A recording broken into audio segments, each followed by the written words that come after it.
NICU Mom Connect Series. Hello, welcome to the broadcast. I am your host, Adriana Davis. I am the founder and executive director for the Harmony Grace Foundation.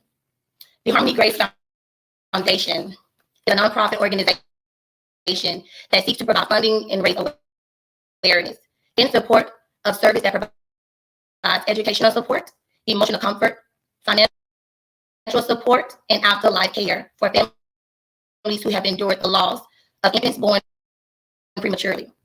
We were established in 2019 and officially launched in June of 2020. I am happy to be here. I'm happy to be able to start this new series to bring moms on board to be able to share their journey as NICU moms, to share their experiences going through the NICU. I would like to welcome my guests, Portia Griffin and Sheena Williams, to the show. I'm so excited that they agreed to be a part of this series with me. I'm looking forward to the next series as well, so I'm excited that you all have tuned in today. I did want to let you all know that we are having our biggest fundraiser this year in June, the 5K, as well as our inaugural Black Tie Gala. I'm so looking forward to it. The foundation is looking for sponsorships. That is how we are able to support other families who have gone through the same experience that I have gone through. So without further ado, I will turn it over to my co-host, president of the foundation, Devin Jenkins.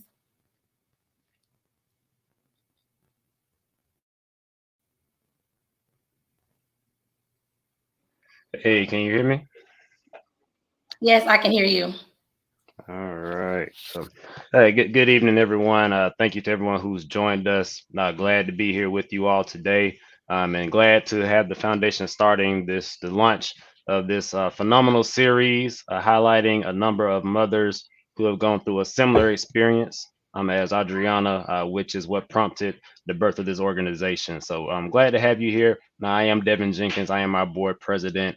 Currently living in Milwaukee, Wisconsin, with GE Healthcare. But just glad to be here. Didn't come on to say much, just wanted to say hi. Thank you for your support tonight, as well as in all of our future endeavors. So stick around. Be sure to use the comments, engage with us, engage the audience, and let us know you're here. And let us know what you think about the content. So excited to have you. Thank you again, and thank you to all of our presenters tonight.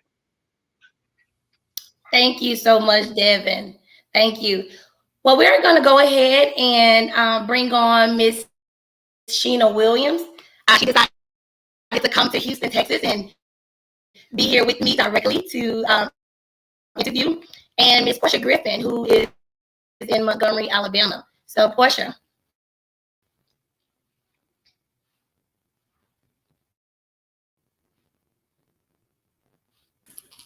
There we go. One second, Portia. Hi, Portia. We just got you on, so I don't know if you were saying anything. I wasn't. No. I see that I was still backstage. I was just waiting to be front and center. That's all. Nice. Awesome. Well, again, ladies, welcome to my new series, the NICU Moms Connect Series. It is definitely a pleasure and an honor to have you on today. I will go ahead and turn it over to you, Portia, to introduce yourself. Tell me where you're from and whatever else you would like to share. Well, I'm Portia. I'm a mom of two. I'm from Montgomery, Alabama. I've been here all my life. I work full-time from home. I have two babies. I have a girl and a boy. Kazai is 9 and my NICU is Kyrie. He's 3. It's not like a whole lot. I do the regular mom stuff. Today has been a hectic day for me. I've been moving and everything like that. So I've just been doing different stuff this year. And of course, I tried to work today and I was like, no. Some kept telling me yesterday to take off. And then, of course, today we're having bad weather. So I'm glad I did because my day wouldn't have went as smoothly as it did if I was trying to do like a half a day of work or a little bit of work or anything like that. Because I had to like full-fledged just get down into it and do it because I procrastinate. I'm a procrastinator bad. So I'm trying to break that habit this year. So I was just trying to and also be here on time at the same time, because we had different time zones and stuff like that. And I know you're not in Alabama anymore, so I was trying to. That's why I texted her like 6:30, right? She was like, "Yes." So other than that, it's just a simple mom stuff, nothing spectacular. Okay, okay. Sheena, would you like to introduce who you are? Yes. Okay. Hey guys, how's everyone? I'm Sheena Williams. I am from Montgomery, Alabama. I am 31 years old. I am married. I've been married for 3 years. I work for the Montgomery County, and I am a mom of 2. Awesome, awesome to hear. Well, I thank you ladies again for joining. I'm so excited to have you all on board in this interview. Let me know at any point that you become uncomfortable with the questions that are being asked. If you cannot answer the question, that is okay. Just let me know, okay? So we're gonna hop right into it. Let's get into it. Machina, you mentioned that you have 2 kids. Tell me, at what point did you realize you were pregnant? Let's see. I realized I was pregnant, I would say, in February of 2021. Me and my husband had been trying for almost 2 years. So when that didn't happen, we started the fertility process. So that took us about 2 years to go through fertility. And so it's a lot of meds, a lot of doctor's appointments. I'm constantly in and out of the doctor's office. So I kind of knew immediately when I was pregnant because I had to take tests, had to constantly go into the doctor. So I would say about the end of February, the early of March, that's when I found I was pregnant with twins. With twins, wow. Yeah. Would you like to reveal the sex of the babies? Yes, it was, I gave birth to my baby boy, Jax Dion Williams, and my baby girl, JC Mariah Williams. Yeah, so that was something that I was not expecting, but of course, being on fertility medicine and going through those cycles, it was a possibility of me getting pregnant with twins. And so we were very shocked. I can say that because the doctor was like, "Yeah, it's like 1 and something. Don't think too much into the twins." And yeah, it happened to me. Congratulations on the birth of your twins. Congratulations. Portia, what about you? At what point did you realize that you were pregnant, It happened kind of awkwardly for me because my babies are 6.5 years apart. So I have been on birth control for the whole entire time. No scares, no nothing like that. So I went to a regular checkup. I went to get my shot, got my shot, everything on a Monday. Maybe Wednesday, I started feeling really funny. I couldn't sleep. I couldn't eat. It wasn't like a sick, but it just was kind of a consistent, kind of uncomfortable thing. Like, why can't I sleep? Like a Nighthawk type situation. So that went from Wednesday to Thursday. Then Friday rolled around and I was just doing regular stuff. I stopped literally at Chick-fil-A to get something to eat to head to work. I hit that Chick-fil-A and I immediately got sick. Like in the doors. And I was like, no. Oh, like, no. And I was like, okay. I went right to the Dollar Tree, took a test in the Chick-fil-A bathroom, and there it was. Like it was, I didn't suspect it until I'm not really a nauseous, get sick type of person. So when I hit Chick-fil-A, and I was like, wait a minute, hold on. No, something not right. I mean, I immediately got sick. I was like, okay. And then I took the test, and then, yeah, it happened. Well, congratulations on the birth of your children. How exciting. At what gestational age did you give birth to your preemie?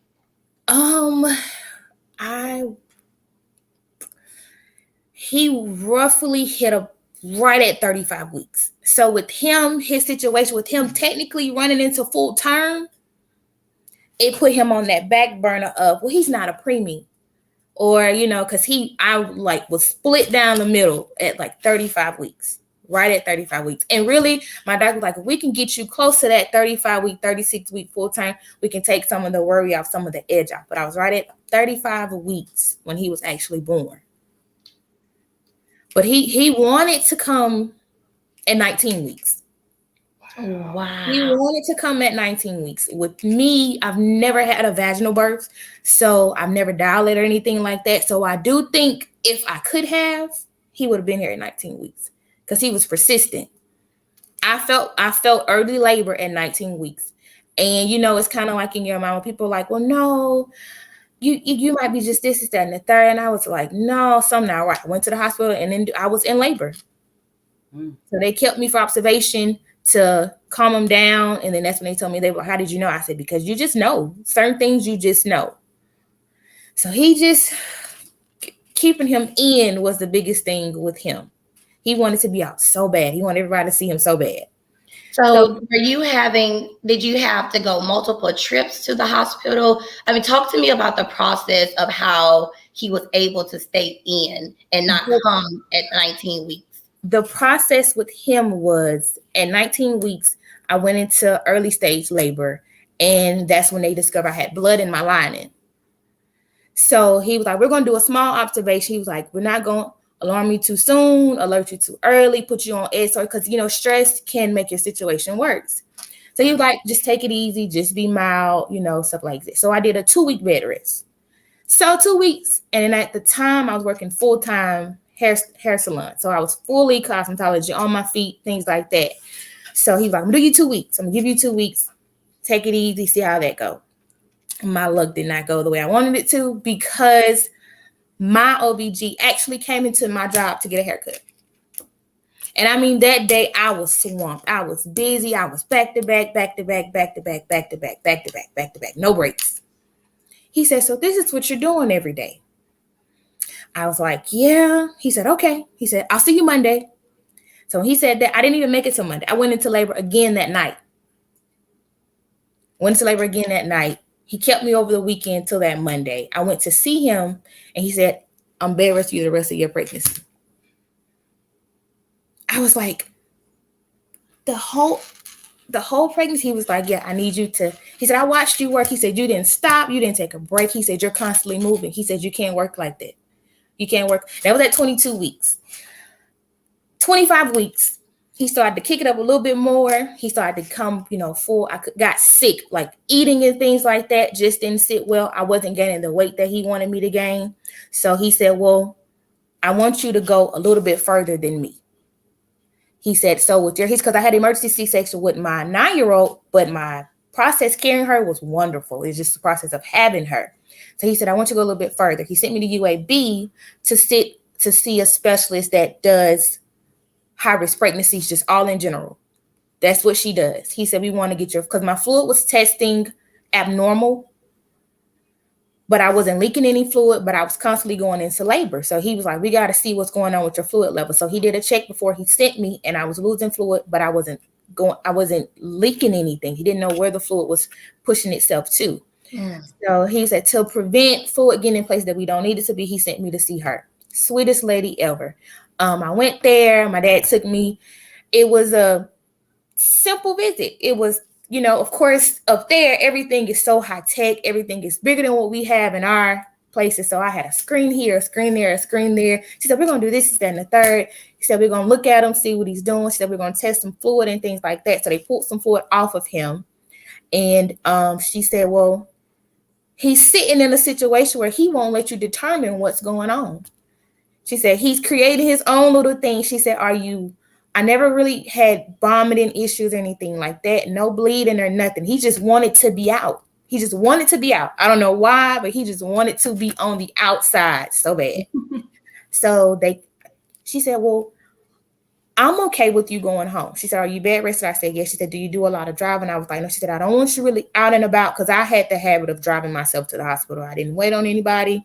I knew when I was in labor, because with our situations, you don't want to deal with people that'll tell you, oh, that's not what you're feeling, or no, it's too early, because that puts you in such a standoffish thing and you can miss something that's very important.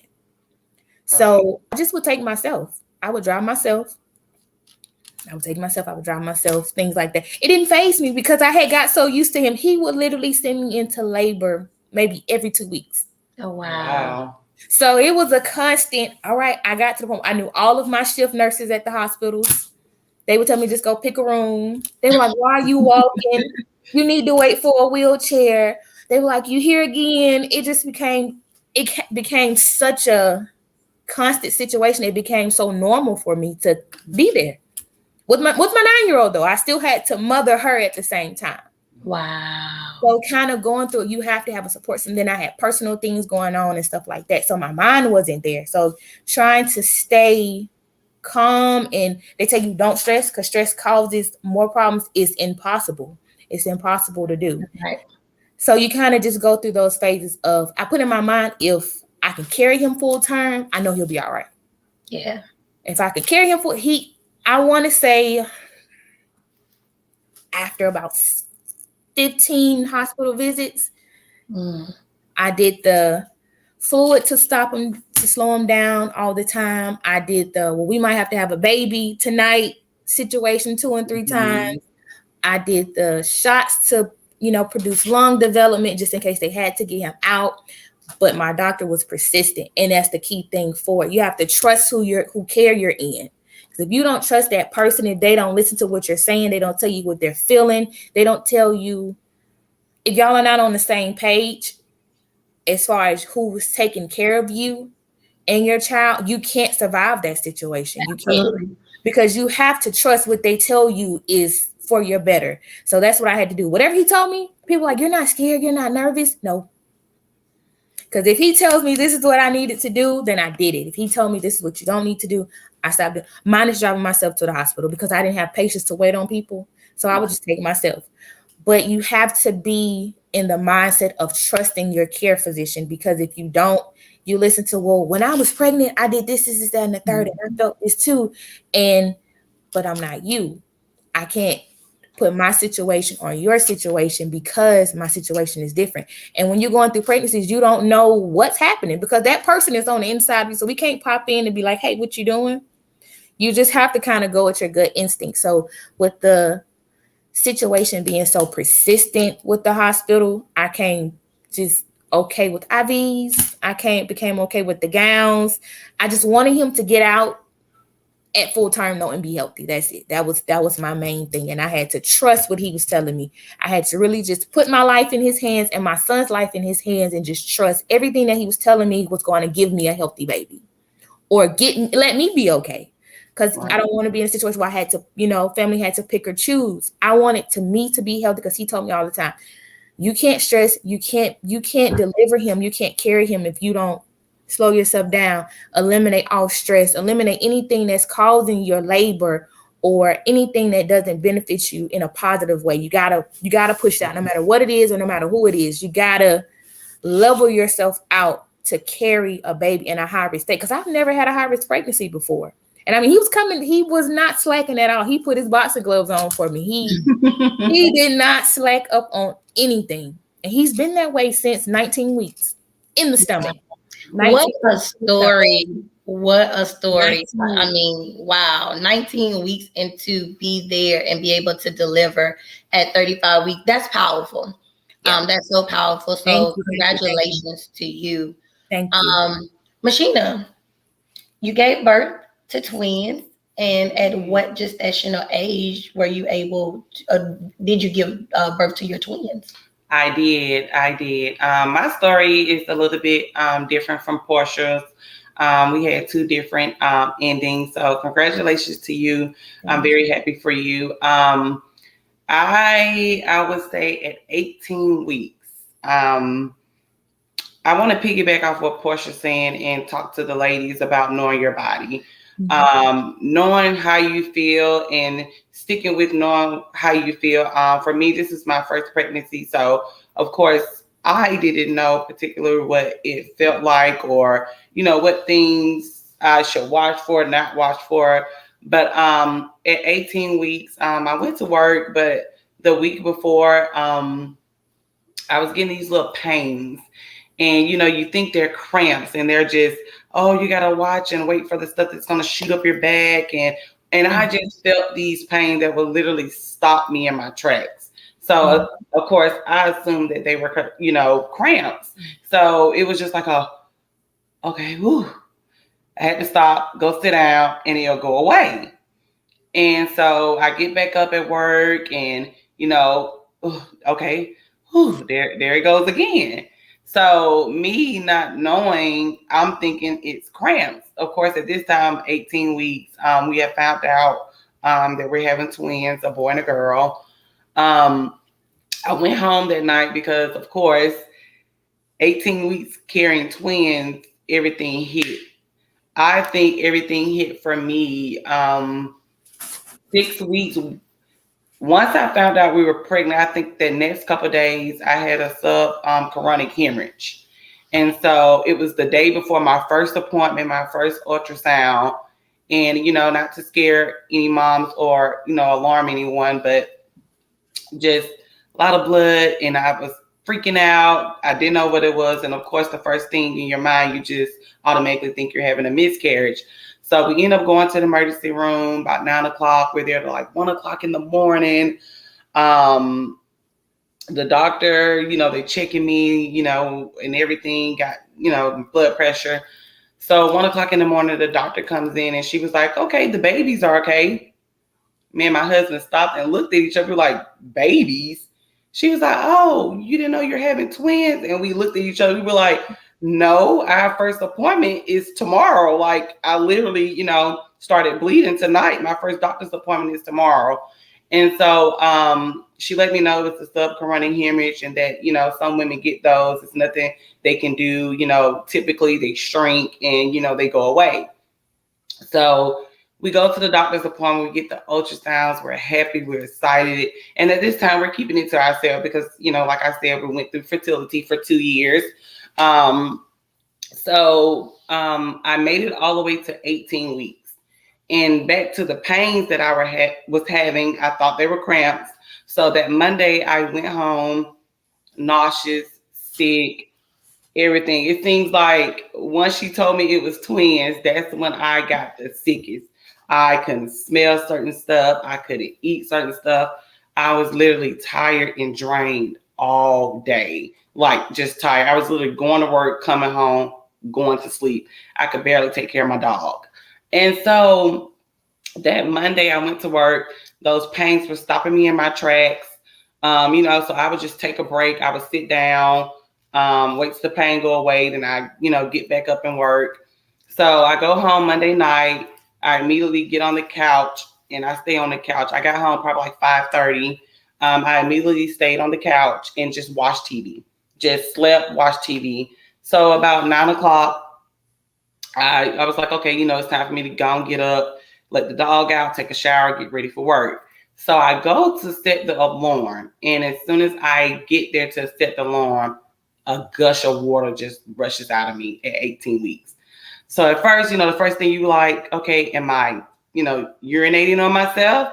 And so I look down like, no, this can't be urine. And, your mind just automatically switches. And I'm like, oh, crap, I think this is my water. My water broke. And I'm scared. I'm freaking out. My husband, he's a state trooper. So my husband was at work. He was working night shift. So I was at home by myself. And so I run to the restroom, and, more water gushes out and everything. So I immediately call my sister. She lives around the corner from me. And I'm like, hey, I think my water broke. She rushes me to the emergency room. We're there. They immediately take me back. And they let me know that my sac had ruptured at 18 weeks.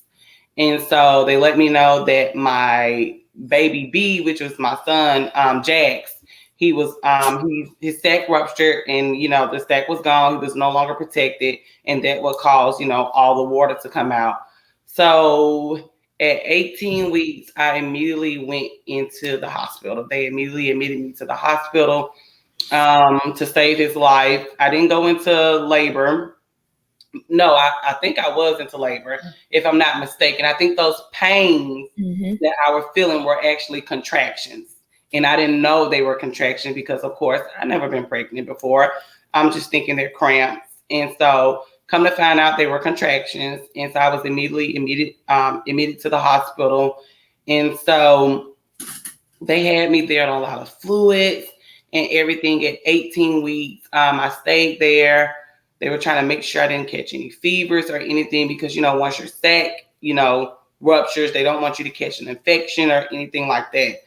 So I stayed at the hospital at that time for like a week and a couple days in the hospital. So I was losing my mind, of course, because it's my first pregnancy. You're thinking the worst, but at the same time, you want to be hopeful and you want, things to work out in your favor. So I didn't catch an infection. They had me on plenty of antibiotics.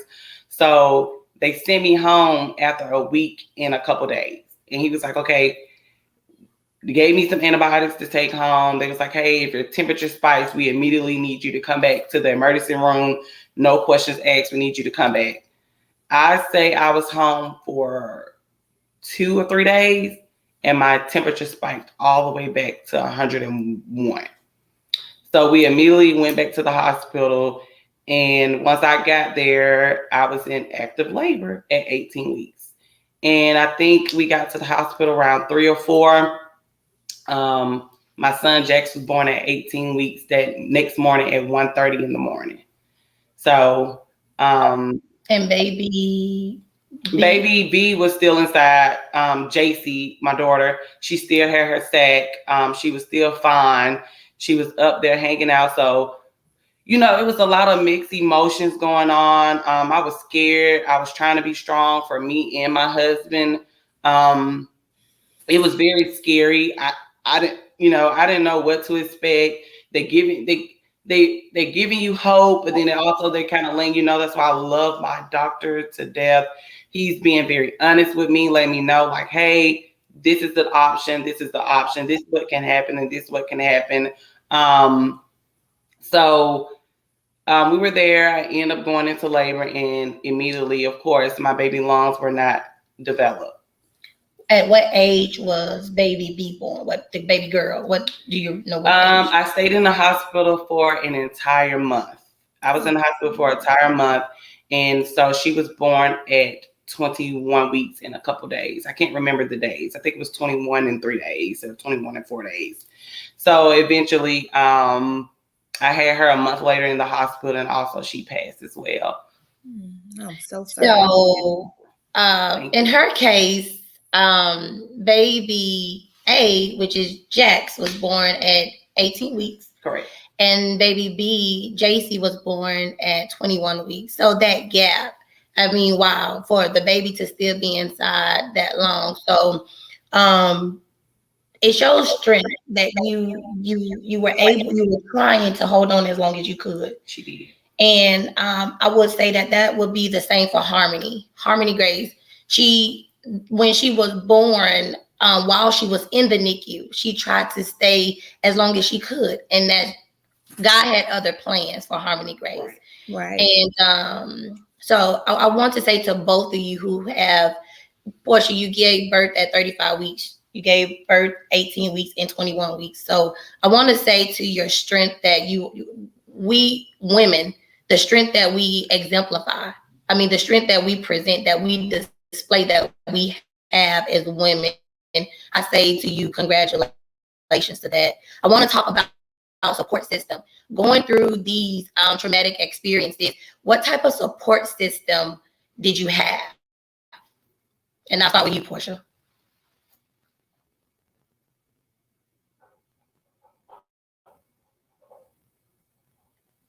Are you there, Portia?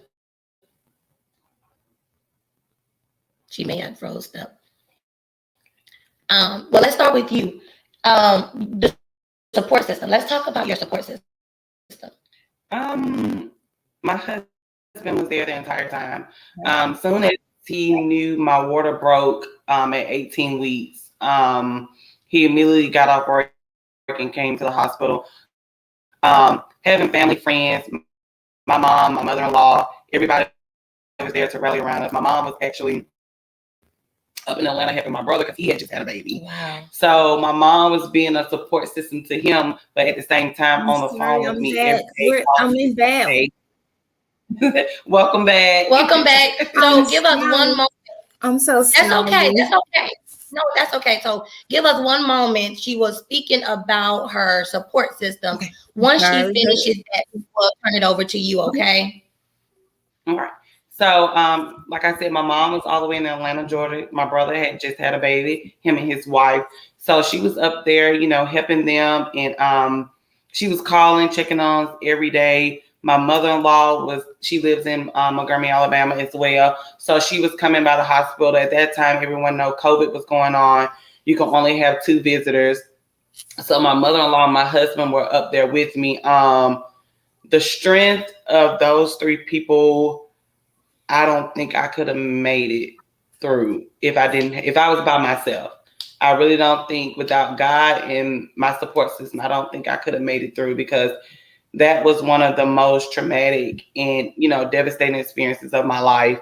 And, you know, at the same time, I'm trying to be a support and be strong for my husband, you know, as well. But to have people rally around me and to love on me and to just know that, hey, we're here, we love you, we support you.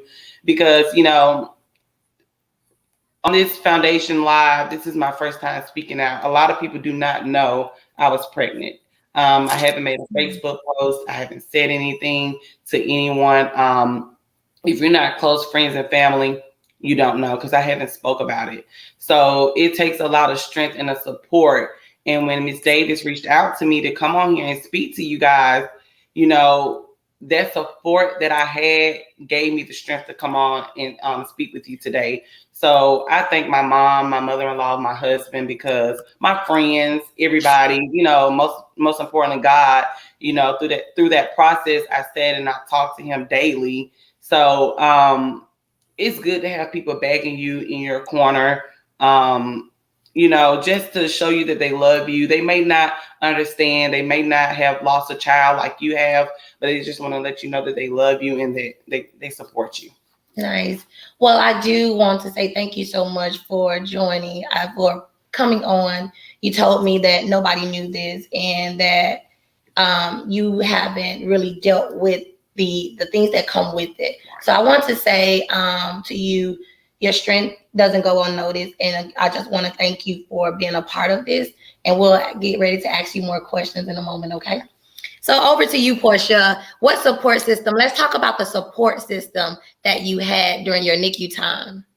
Now, so my situation kind of sticky with my son's father. We're not in turmoil with each other, but we did separate in between the time that I was pregnant. It wasn't a bad situation, you know, but it was months after, and I found out. So when I told him, it was like, okay, you know, we're gonna do what we gotta do, move forward. But I didn't have the best with family. It wasn't bad, but it wasn't the best. It wasn't what I wish I could have had. But what I did have was my best friend, Brittany. And, you know, Adrian, you know her very, very well. So me and her were pregnant together. Both of our pregnancies, we've been pregnant together. Wow. So we have 9-year-olds and we have 3-year-olds. Born the same month. They are both, the oldest are 2 weeks apart and the little one's about 14 days apart. Wow. But we held each other up. Her situation really wasn't the best, but she had family support. But it was just kind of the coping with it. When you're not ready, people don't understand that either when it's unexpected. Not that, you know, you're not happy with your blessing, but if it's unexpected, you're not ready, it'll still take a turmoil on you as well. Absolutely. She went through the process of being sick. Now, my godson, he didn't care. He didn't let his mama eat anything. She kept like little Walmart bags all the time. We went to doctor's appointments with each other. We went to our gender reveal appointments with each other. That was my support person. My siblings don't live here, but I had them as well. I have my parents. My oldest, her grandmother on her dad's side was like there. When I eventually had Kyrie, she was like, do what you got to do. She's fine. I got her. Because I lost her father at 2.5 years old. So my little support circle is kind of put together in the awkwardest way, but it works. It works amazingly. And with Kyrie being in the NICU, it was an interesting situation, I'm going to say, because I had Kyrie on a Wednesday at 2 a.m. I hemorrhaged Friday. Had to have all my stitches removed. I had to do a pack and heal, something I've never even heard of before. I've never heard of a pack and heal. I had to have my stitches removed. I mean, my doctor was literally like, listen, you trust me? I said, yes. He said, you trust me? I said, yes. It's like he put everything to me to where I didn't have to be scared, because he didn't put it in the doctor terminology. He was like, listen, I need you to trust me now. He said, I got to open you up right here. He said, I can't take you anywhere. He said, I got to open you up right here. So we're going to close the door. We're going to section off. He said, I'll be back. He said, I'll give me 15 minutes. He said, I got to do this now. He literally opened me up, drained blood out. They had to dispose of it. And in all of that internal, I had to get the call where we need to admit your son into the NICU. But I'm thinking, he's full term. You know, what's wrong? He's full term. Like, why do he have to go in the NICU? He's full term. I got him to full term. So that was my mind. I got him to full term. And I'm like, why do he still got to go?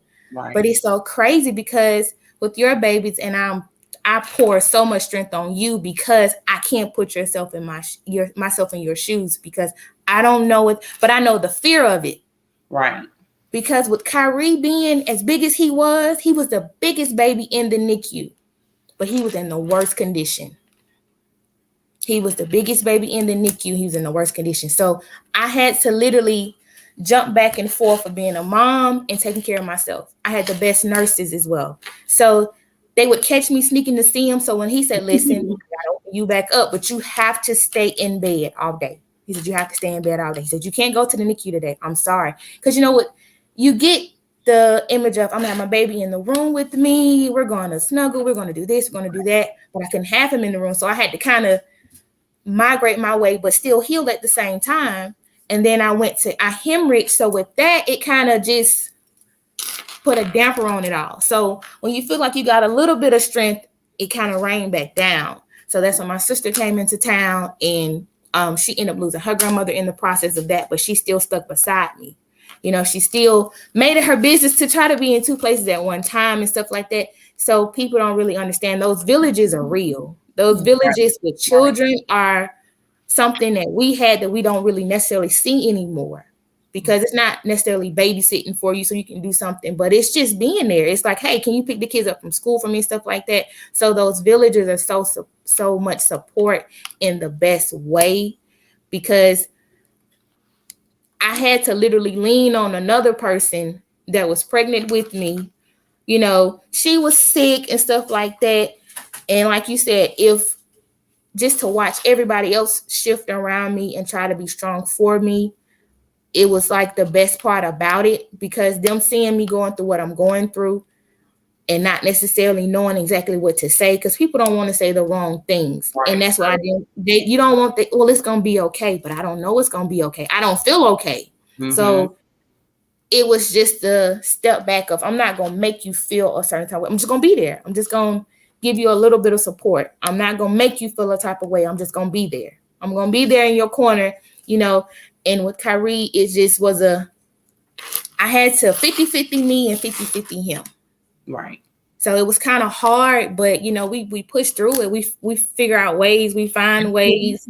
Yeah, we figure out what we're gonna do, because it was like, once I got the little build up, okay, I got him full term.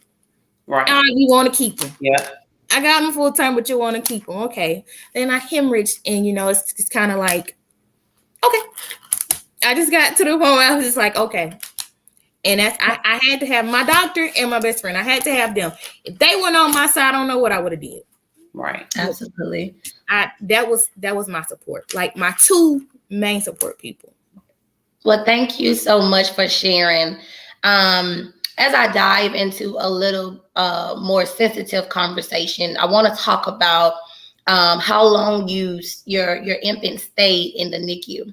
Now, I want to keep in mind that our situations are different. So, Machina, if you are not able to talk about your experience, let me know.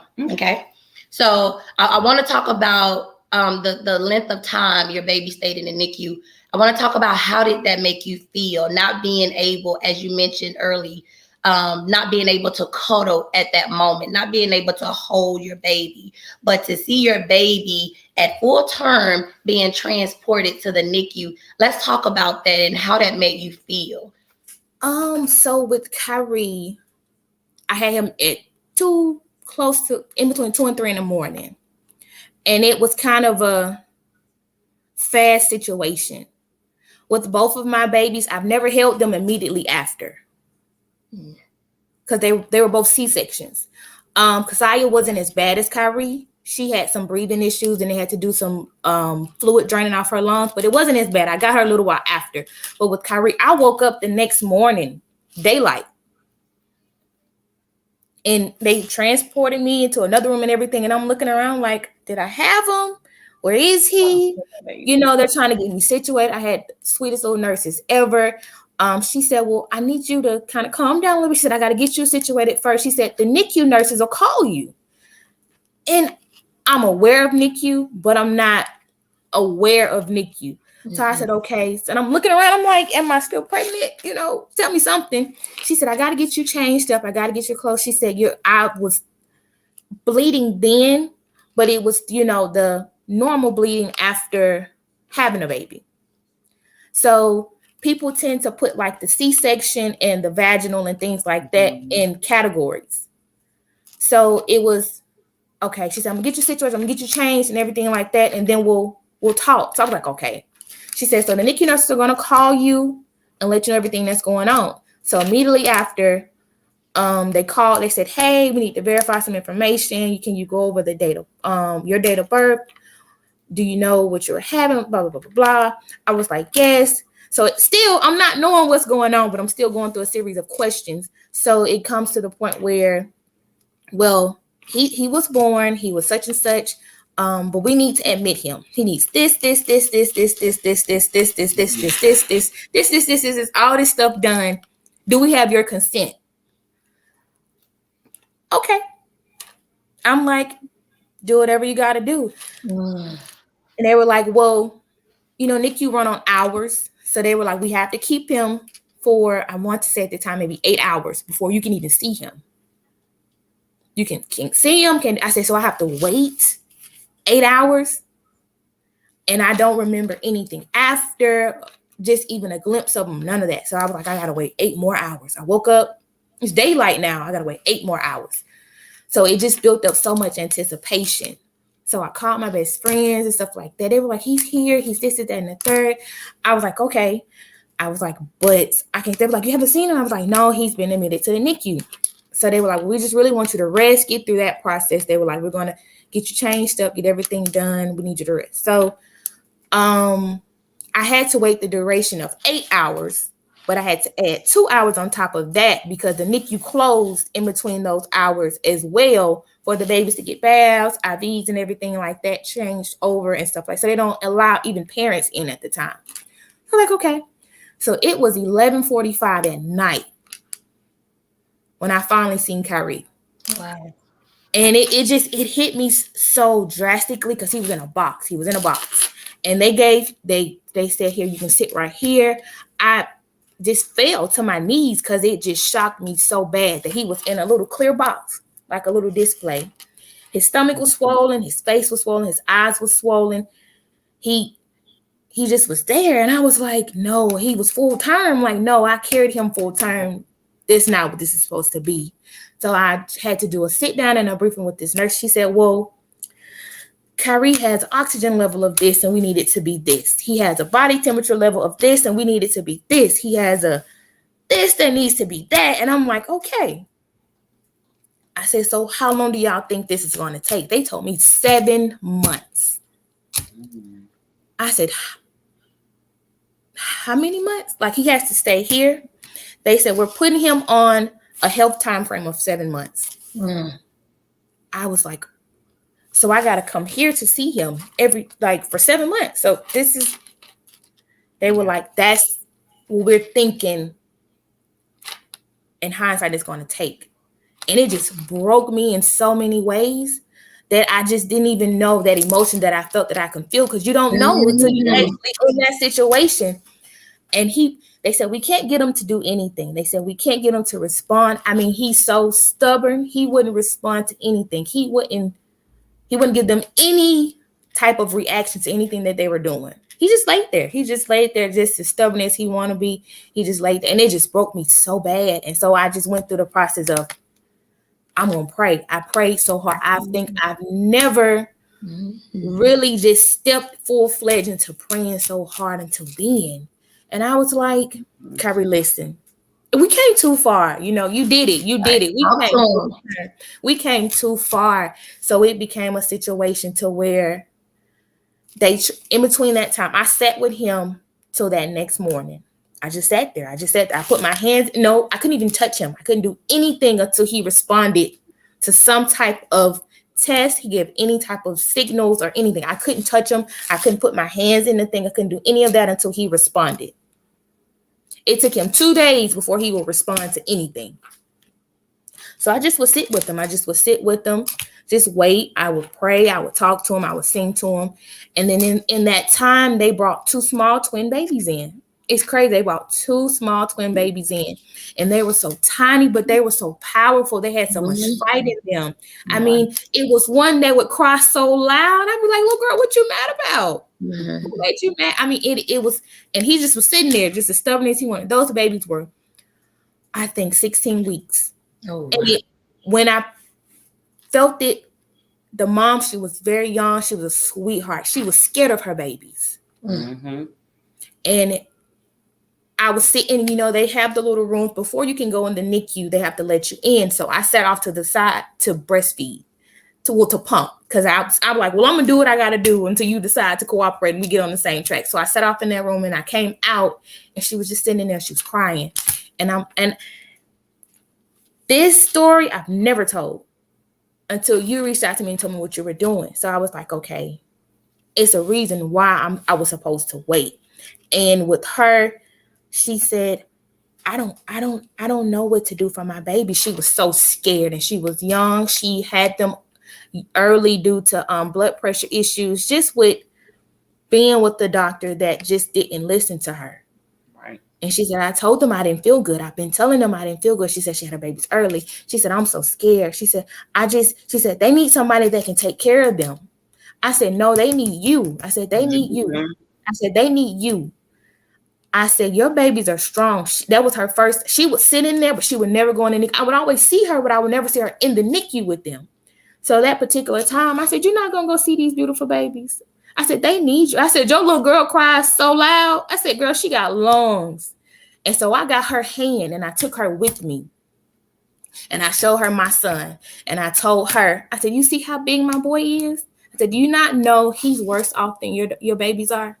She didn't believe it. She was like, there's no way. I said, yes. I said, he won't do nothing. I said, he won't do nothing they're asking him to do. He won't cry. He won't open his eyes. He won't drink nothing from his feeding tube. He will not do anything. I said, your baby's fighting. They were crying. I said, and they just need their mama. Right. She said, can you sit with me? I said, yeah, I'll sit with you. She said, she was afraid to hold them and everything. She said, can you hold one with me? So with you reaching out to me, I was like, okay, that's my olive branch. And like even now, I check on her. I ask her, how's she doing? Can I see her? Because she ended up losing one of her babies. One of them ended up not making it. And it broke her as well. Because I spoke with her before this and I asked her, could I share a little bit of her? She said, yes. She said, because if it wasn't for you, I wouldn't even have my daughter. She said, so yes. She said, I don't mind. She said, I don't mind at all. And it's kind of like you try not to look over to that way. She said, because I didn't even know your baby was sick because he's so big. I said, because he's so stubborn. I said, your babies need you. And with that, it shifted me. It shifted me. I started praying a little bit differently. And I was like, God, let me be ready to deal with. Let me be ready to deal with this. Because dealing with a NICU baby and a premature baby, you don't necessarily know what it takes. And when I did that, it shifted everything. It shifted my spirit, and it just put me in the perspective of I was ready for him. So I went to my room and they called me that morning because I was exhausted. just from going back and forth. I'm still packing and healing. I'm still walking and scooting and covering my stomach and stuff. And they said he opened his eyes. They said he's drinking out of his tube. Oh, wow. So when I got in there, I was so shocked because he was just looking around. He had big, black, glossy eyes. And they said they changed his healing time frame. Every day they would take a month off. They said he's drinking on his own now. We don't think he's going to need this. His oxygen levels increased in how they needed him to. And Kyrie went from 7 months to 13 days. He went from 7 months to 13 days. Is that when he left the NICU? He came home in 13 days. Oh, wow. What a blessing. Like, oh my God. 13 days. He came home in 13 days. Wow. You talk about God being in that room. I literally went home. I had to go home. It's like the worst feeling because you're so empty. I had to go home with an empty carrier. I had to take his bag home with me. I had to do all of that and take all of it back home. I had to take my carrier back home. I had to take my boppy back home. I had to take all that stuff back home. And so I was like, okay. And I was still packing healing. Like I was still going to my doctor every day to get my packaging changed out. I was still getting my cut cleaned up and everything, like, and still transitioning to the hospital in the same time. And they were like, you're still coming. They were like, Portia, please take a day. Please take a day. They said, you have to take a day. They said, you can't keep commuting. They said, you're going to beat yourself down. And you're not going to be ready for him when he comes home. So after that, I took that day. And when I took that day, they called me. They said, you can pick him up tomorrow. They said, he's ready. Because I had to do the overnight stay where they monitor you and everything like that. They were like, so pack another bag. They said, we promise we won't keep you this long this time. They said, pack another bag. You have to do an observation stay. We're going to go over some stuff. They said, but he's ready to come home.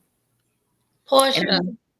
He did 13 days. Portia, that is a testimony. 13 days. And I did not know that. And we've talked a few times before. He did 13 days. Out of 7 months, he did 13 days. What a blessing. I mean, what a blessing. What a blessing.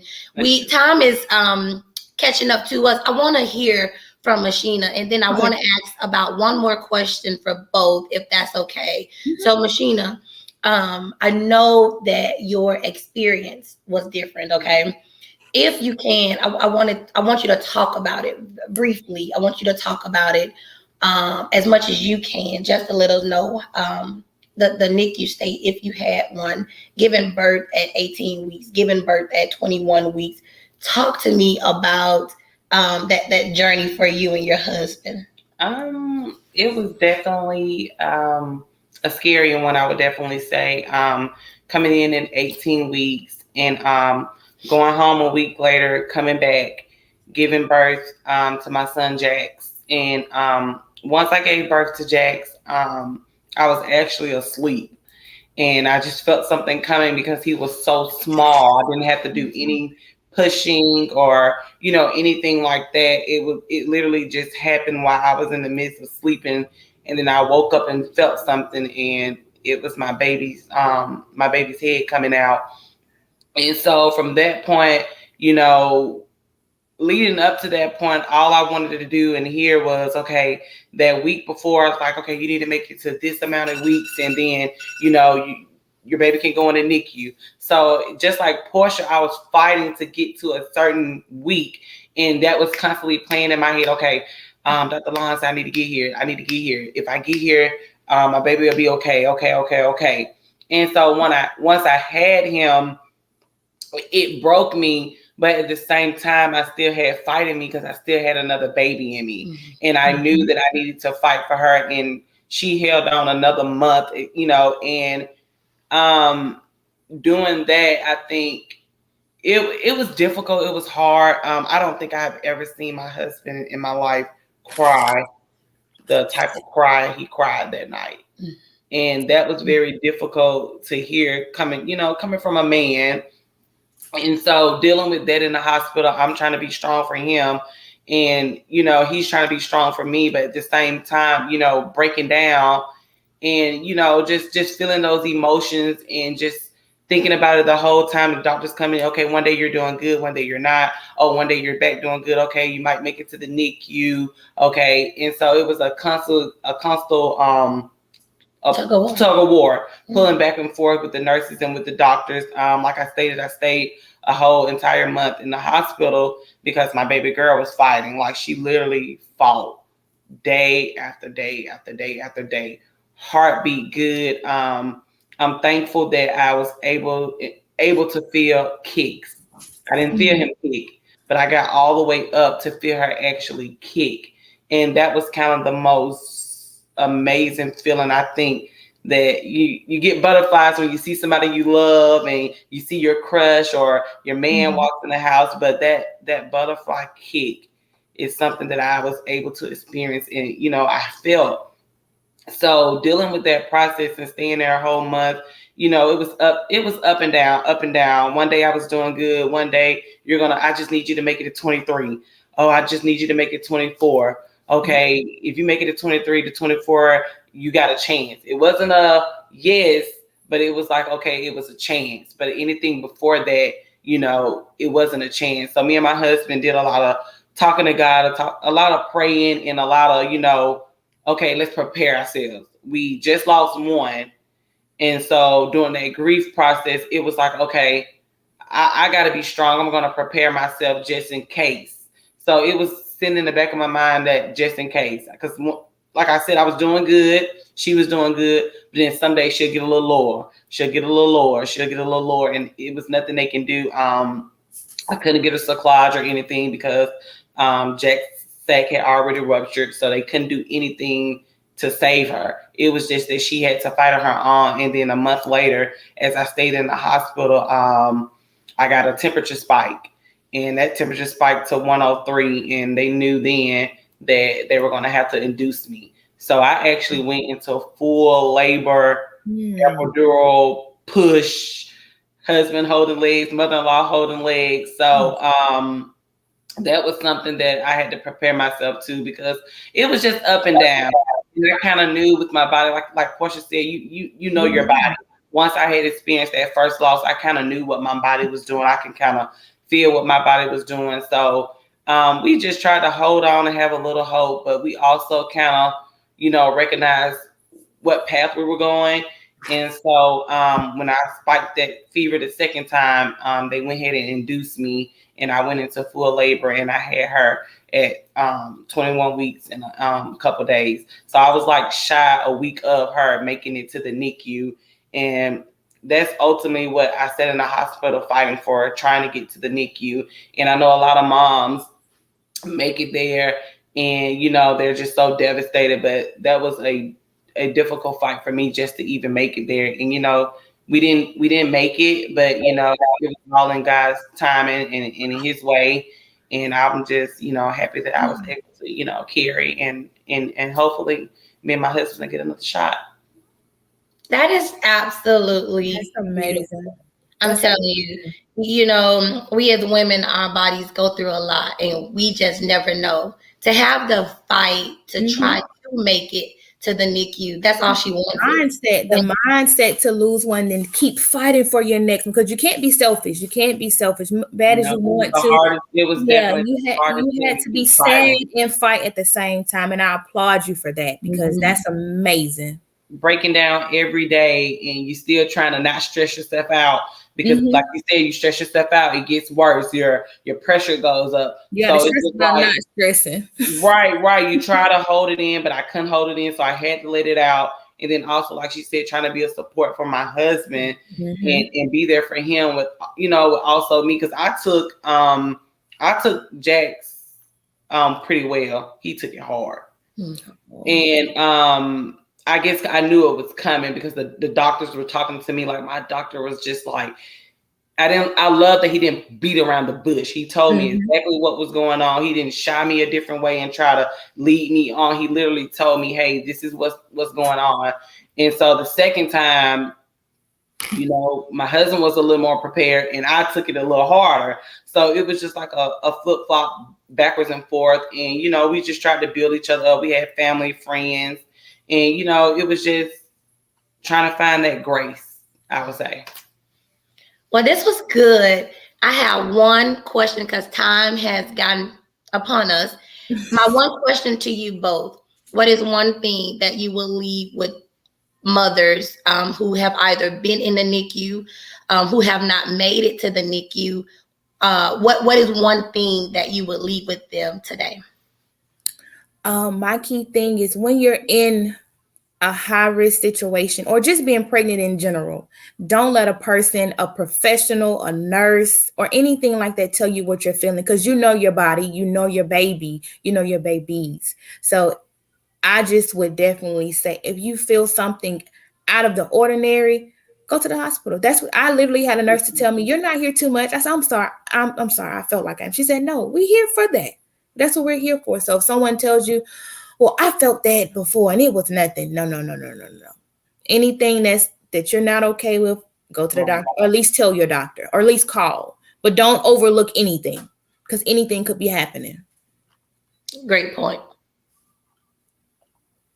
The one thing that I would definitely want to leave with women through this foundation and this episode is to make sure you take care of your mental health. We go through things. The NICU can take a lot out of you. Losing a babies can take a lot out of you. And, sometimes you might feel like you're okay, but it's okay to have someone to talk to. Mm-hmm. And I'm learning that, and I'm going through that and seeking help in that area. So just make sure you're taking care of yourself and your mental state. Well, ladies, thank you so much for being a part of my lunch series, being the guest for episode 1. I have enjoyed this time with both of you. I'm glad that you all were able to connect. That is the purpose for this NICU. You didn't tell me we was flying. Now I would have caught me a flight. I just came on out. No, she came out. She's on vacation. We need to do a mommy's vacation or something like that. A NICU mom vacation. Yes. That would be lovely. Mm-hmm. That would be lovely. But I'm going to ask Devin to put you backstage, and I'm going to ask that you step backstage. Right. I definitely appreciate you both again, okay? Devin, thank you. For those who have tuned in today, I mean, what beautiful stories they have shared with us today. I am just so moved. Oh my gosh.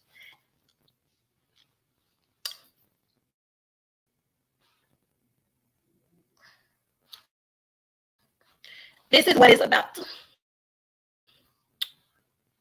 As women, we go through a lot. But when you have people you can lean on, when you have people who support you in this space, it means so much. I didn't know how to deal with the experience of being a NICU mom. I did not know. But I had people such as God. I had people like my mom, my dad. I had Harmony Grace's father. I had my church family. They were there to support me. I had the family, the church in Nashville, Jackson Street Church of Christ. I had my church home. I'm sorry, it escapes me right now. But they supported me.